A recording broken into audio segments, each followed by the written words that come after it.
d'entrepreneurs et de salariés partout sur le territoire pour produire massivement ce type de masque. Le gouvernement présentera d'ici 15 jours, sur la base de ces principes, le plan de l'après 11 mai et les détails d'organisation de notre vie quotidienne. Des points de rendez-vous réguliers se tiendront pour que nous puissions adapter les mesures prises et ensemble décider de manière régulière d'ajuster les choses. Alors, à quelle échéance dès lors peut-on espérer entrevoir la fin définitive de cette épreuve? Quand pourrons-nous renouer avec la vie d'avant? Je sais vos questionnements, je les partage. Ils sont légitimes. J'aimerais tellement pouvoir tout vous dire et vous répondre sur chacune de ces questions, mais en toute franchise, en toute humilité, nous n'avons pas de réponse définitive à cela. Aujourd'hui, d'après les premières données, qui seront prochainement affinées par ce qu'on appelle les tests sérologiques, une très faible minorité de Français ont contracté le Covid-19. Ce qui veut dire que nous sommes loin de ce que les spécialistes appellent l'immunité collective, c'est-à-dire ce moment où le virus arrête de lui-même sa circulation parce que suffisamment d'entre nous l'avons eu. C'est pourquoi la première voie pour sortir de l'épidémie est celle des vaccins. Tout ce que le monde compte de talents, de chercheurs, y travaille. La France est reconnue en la matière et a d'excellentes ressources. Parce que c'est sans doute la solution la plus sûre, même s'il faudra plusieurs mois au moins pour la mettre en œuvre. Notre pays investira encore plus massivement dans la recherche. Et je porterai dans les prochains jours une initiative avec nombre de nos partenaires en votre nom pour accélérer les travaux en cours. La seconde voie, ce sont les traitements. Nous y travaillons depuis le premier jour. Il y a eu, je le sais, beaucoup de débats dans le pays. Toutes les options sont explorées. Et notre pays est celui qui a engagé le plus d'essais cliniques en Europe. J'ai tenu moi-même à comprendre chacune des options possibles, à m'assurer que tout était essayé dans les meilleurs délais et avec rigueur. Il ne s'agit pas de donner un traitement si on n'est pas sûr, mais de procéder à tous les essais cliniques pour que toutes les pistes soient poursuivies. Et croyez-le, nos médecins, nos chercheurs travaillent d'arrache-pied. Aucune piste n'est négligée. Aucune piste ne sera négligée. Je m'y engage. Voilà, ce soir, je partage avec vous ce que nous savons et ce que nous ne savons pas. Nous finirons par l'emporter, mais nous aurons plusieurs mois à vivre avec le virus. Avec humilité, il nous faut aujourd'hui décider et agir en tenant compte des incertitudes. Avec lucidité, oui, parce que regardez l'Asie.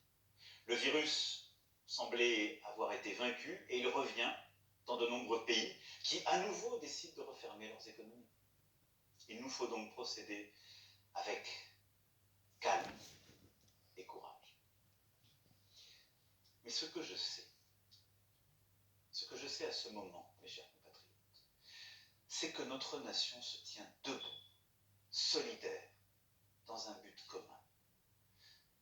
On disait que nous étions un peuple indiscipliné, et voilà que nous respectons des règles, des disciplines parmi les plus rigoureuses jamais imposées à notre peuple en temps de paix.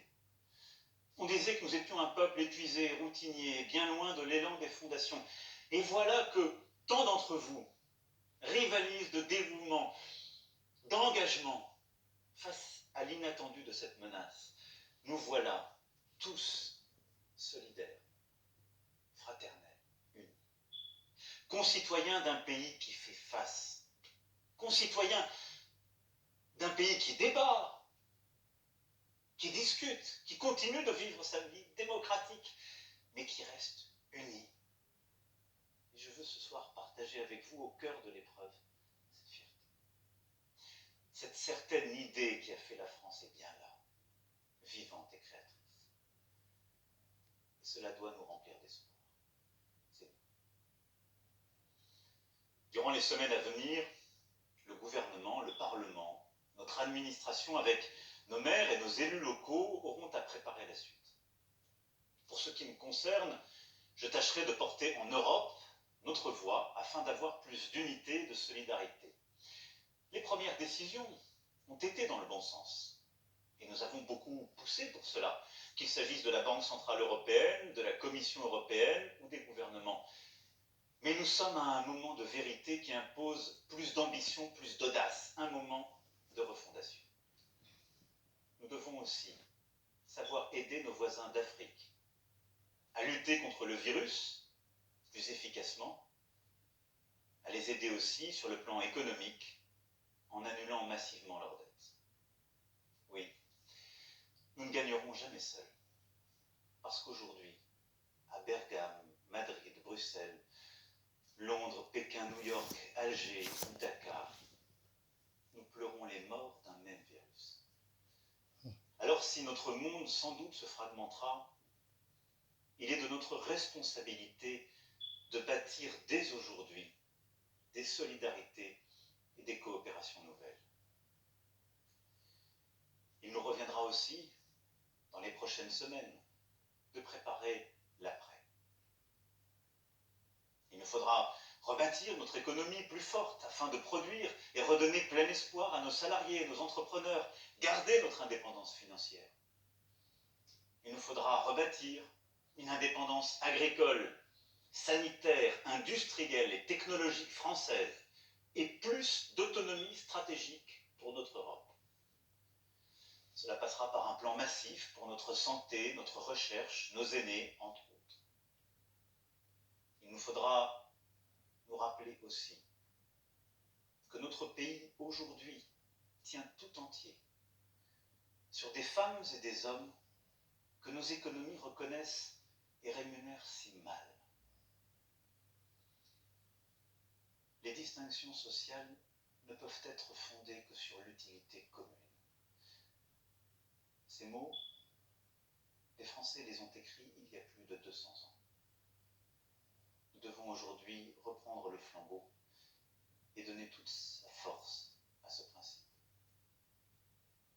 Il nous faudra bâtir une stratégie où nous retrouverons le temps long, la possibilité de planifier la sobriété carbone, la prévention, la résilience, qui seules peuvent permettre de faire face aux crises à venir.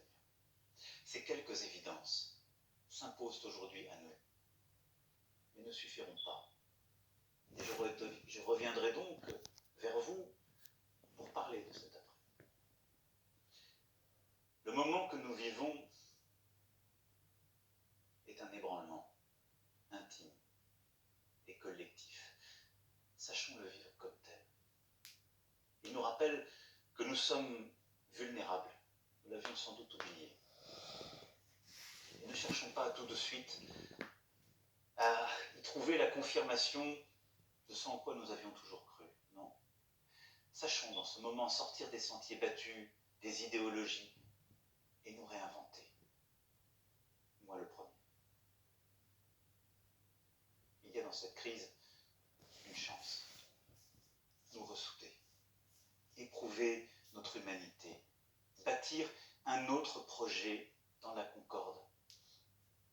Un projet français, une raison de vivre ensemble, profonde. Dans les prochaines semaines, avec toutes les composantes de notre nation, je tâcherai de dessiner ce chemin qui rend cela possible. Mes chers compatriotes, nous aurons des jours meilleurs et nous retrouverons les jours heureux, j'en ai la conviction.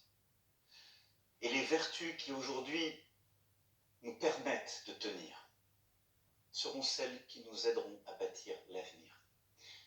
Notre solidarité, notre confiance, notre volonté. Alors prenez soin de vous, prenons soin les uns des autres et nous tiendrons.